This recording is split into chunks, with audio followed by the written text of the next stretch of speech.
Thank you so very much for joining me today in the guest chamber. This is God's boy, Emmanuel, your host. I'm so excited to have you with me in the chamber today. I'd like to remind you to check out our Facebook page and our YouTube channel. Search out the Guest Chamber podcast on those platforms. Subscribe, follow, like, and leave comments there for us. We will be glad to have you there.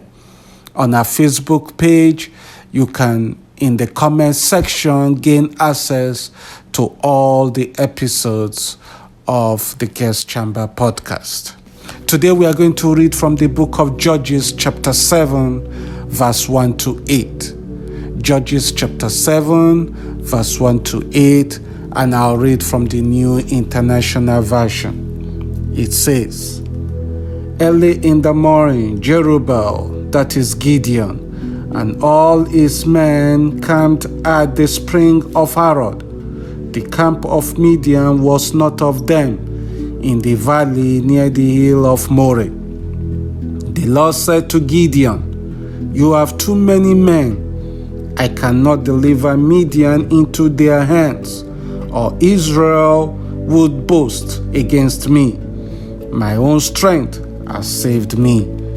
Now announce to the army, anyone who trembles with fear may turn back and leave Mount Gilead. So 22,000 men left, while 10,000 remained. But the Lord said to Gideon, There are still too many men. Take them down to the water, and I will thin them out for you there. If I say this one shall go with you, he shall go. But if I say this one shall not go with you, he shall not go. So Gideon took the men down to the water. There the Lord told him, Separate those who lap the water with their tongues as a dog laps, from those who kneel down to drink. 300 of them drank with cupped hands, lapping like dogs. All the rest got down on their knees to drink. The Lord said to Gideon, With the 300 men that lapped, I will save you and give the Midianites into your hands. Let all the others go home. So Gideon sent the rest of the Israelites home, but kept the 300 who took over the provisions and trumpets of the others. What an amazing story of how God delivered the Israelites with just 300 men in this scripture. And today in the chamber we will discuss the topic God's 300. God's 300. Now we see in this scripture that the Israelites were under siege. They have been oppressed by the Midianites, the Amalekites, and all other nations in the east, oppressing Israel in such manner that they could not even harvest their crops. They could not rear animals because, like locusts, the Midianites will come upon them and seize everything. And now it was time for deliverance. Gideon was choosing to prosecute this warfare, and God gave him direction on how he was supposed to carry out this plan. At first, they gathered 32,000 Israelites, soldiers, to fight, but God said there were too many of them.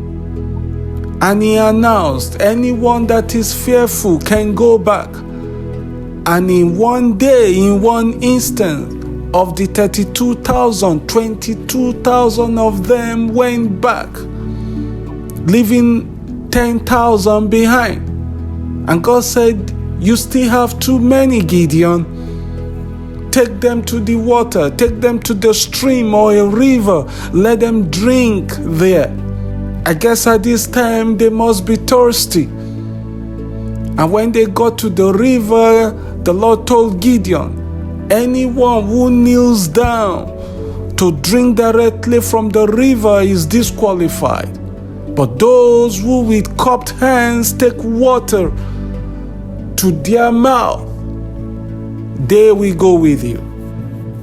And only 300 did that.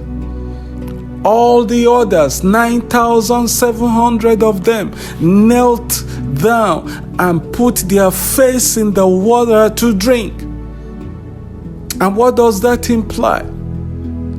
At the time that they are on their knees with their face in the water, no man, no soldier in that position can fight. If an enemy comes on them at that point, they were gone, because that is not a fighting position at all. That is not a vigilant position. But those who took the water to their mouth kept vigilance.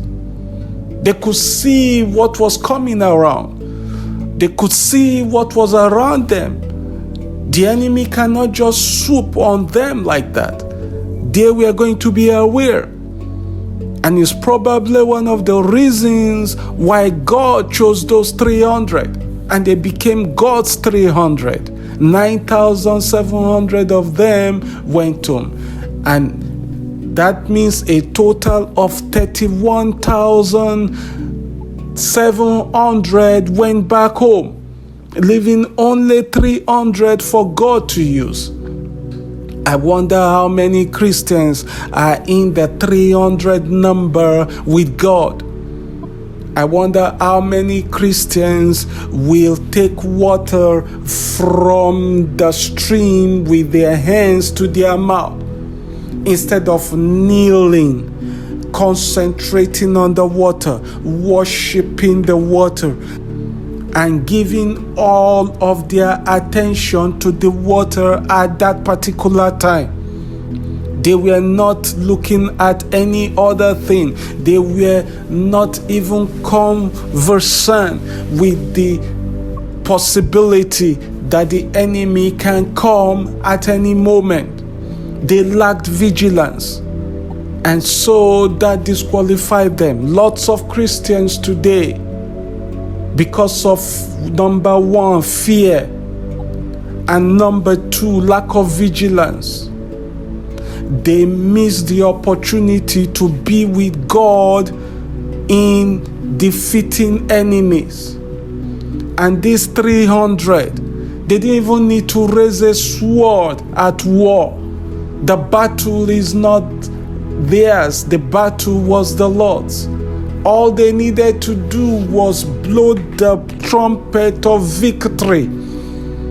All they needed to do was break jars to confuse the enemy. Folks, Christ has fought our battles for us. Jesus has won the battle of the kingdom. All the Lord needs from you is to break the jars, confuse the devil, and to blow the trumpet of victory. A sword for the Lord and for Gideon. A sword for the Lord and Emmanuel. A sword for the Lord and Dorothy. A sword for the Lord and Joseph. A sword for the Lord and Victoria. A sword for the Lord, and whatever your name is, you should be part of the 300. All you will need to do, folks, is break the jar and blow the trumpet of victory. But number one, you must not fear.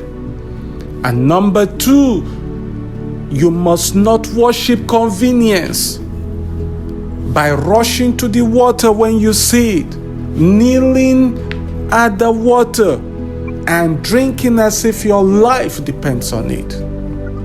If you must be part of God's 300, you must not fear and you must not worship convenience.